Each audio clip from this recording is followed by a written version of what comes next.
But here is the root of it, and Steve Maynard, vice president over at Ruger, and I were discussing it, and in accord.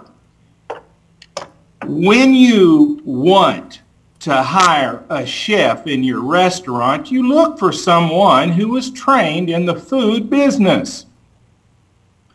Who do you get in the gun business that can design a gun immediately when you ask for that? Yeah, you know, Karl, design me a new 1911. Sure, or a new pistol based on this. I will think, turn around on the board and I'll draw you one. Right. Now, well, we don't have those engineers, James. I know. I think you make a good point there. There is no, I mean, you see ads for gunsmithing, but that's not what you're talking about. And you're right. I don't think there is a trade school that I've ever heard of that can, and I'm not sure that it's practical to even have a trade school. I'm not sure that you can teach. I'm not, I don't know that, but I'm not sure you can teach gun design. You might be able to get people on the road, but can you? Yes, you can. And actually, if you remember, I saw something on ATSN where I offered the seminar and so forth on gun design and so forth. Yes, you can. Yes, you can do this. What you have to know is the principles of gun design, all right? Let's assume you're going to you want to be a watchmaker, and you just graduated from Harvard School of Engineering, okay? That does not make you a watchmaker. And so you need to be taught the principles of watchmaking from a qualified, shall we say, or a preeminent, if you will, watch designer. Frank Mueller, good man, there you go. So for 30 or 40 years, I have been a consultant in the arms business, no big secret there, and notably in Italy, where people speak guns and so forth. And you say, Karl, how can I improve this? And we sit down and I tell you. Or we talk to engineers who actually train in the floor and look at designs, or a family-owned, perpetuated business, okay?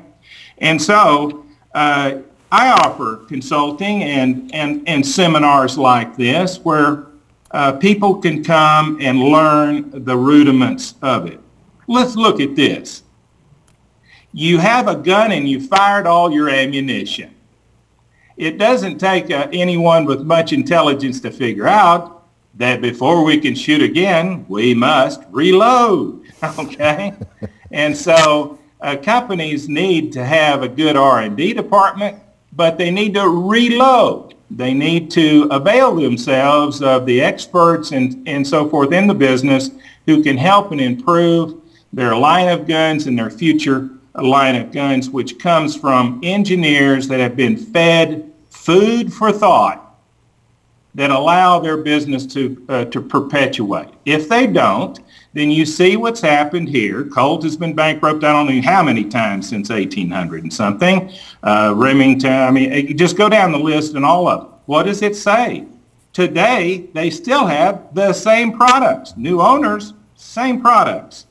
And so they need to avail themselves of available technology that will assist them and retain, as the Italians do, qualified consultants to point out some things that they have failed to see and what they've missed.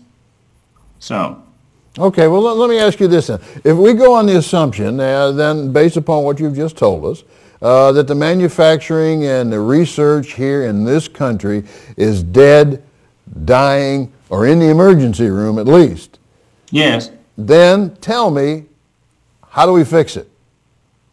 Well, I've been trying to. And I've come to the conclusion, and I'm real sad to report to you, that, if we wanted to discuss gun design, as I sent an email this morning to Beretta, I sent it to Franco Beretta or Ugo Beretta. They understand what I'm talking about, and they can evaluate it immediately. We have no one that I'm familiar with. I mean, we do have Les Edelman over at Kimber, if I'm pronouncing your name correctly. But basically, they make a copy of a gun. There's nothing inventive or unique about that. In fact, the gun, say the 1911, if we use that, because there's 85,000 of those being made in the United States, no one has made us, well, I say no one, I have, but No one in the last 100 years who have made a valid improvement to that gun or that design, which brings us to another issue. Today, here is how our industry progresses, all right? There are only 4 ways that our industry progresses, and those are: you copy something at the SHOT Show. you copy something you've seen, all right? And in 1911, we have 16, 18 manufacturers manufacturing a 1911. There you go, all right? The second way that you do that is you steal something. You steal something from someone who doesn't have something covered by a patent, or you steal it outright, and so forth and so on. So the third way is the hardest way: you invent something. Wow. And the last one is you buy it.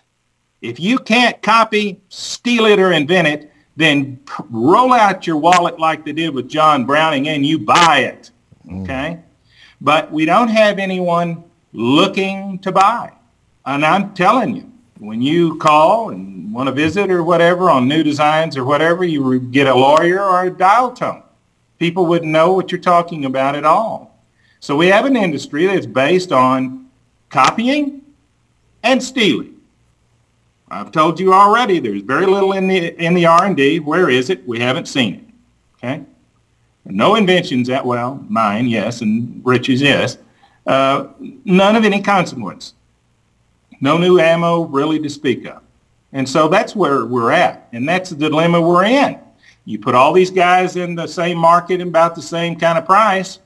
Somebody's union fluctuates. They're working on an 8% net profit margin. And like this year, 2010, we're going to see upside down, well, I shouldn't say who.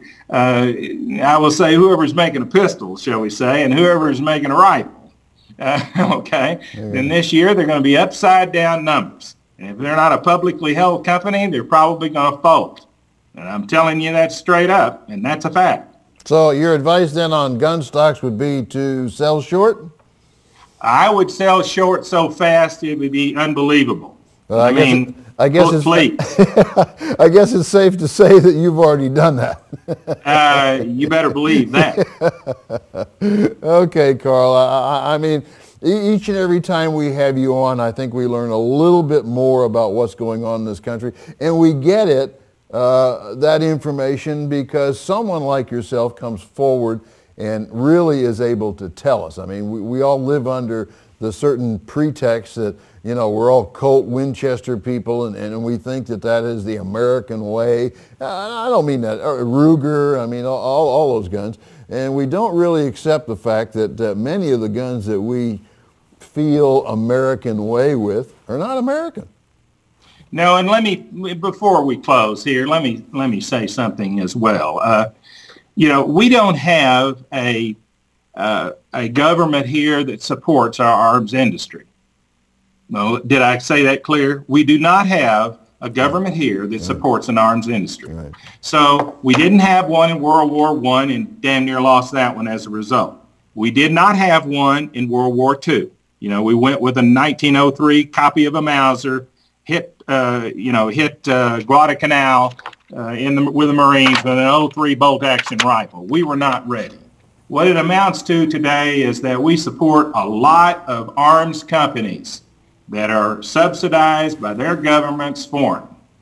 And as a result, we do not retain that technology in the United States. We don't stimulate that. Our government would take a M4, and they probably will. They'll turn around and contract that to Austria, Italy, or Belgium.